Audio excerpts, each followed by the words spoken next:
مرحبا بكم. حذر بلاغ للمركز الأوروبي للتنبؤ بالطقس للمدى المتوسط من موجة برد خطيرة مقبلة على المغرب شهر يناير 2024. وأوضح البلاغ أن المملكة المغربية مقبلة على موجة برد تاريخية ستجتاح البلاد شهر يناير 2024 جراء ارتفاع ظاهرة غير متوقعة وهي ارتفاع ستراتوسفيري.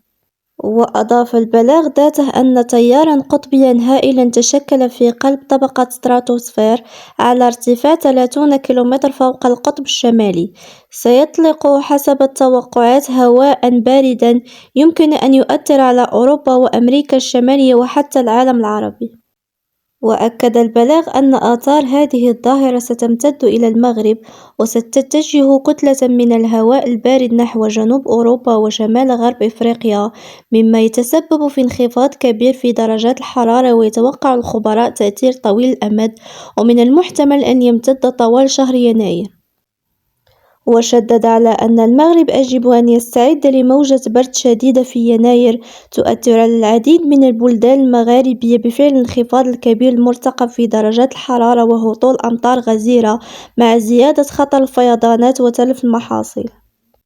وخلص البلاغ المركز الأوروبي للتنبؤات الجوية إلى أنه من الضروري أن يتخذ المواطنون الإجراءات الاحترازية بما في ذلك ارتداء الملابس الدافئة وتجنب الخروج خلال فترة البرد الشديد وتأمين منازلهم ضد الظروف الجوية القاسية.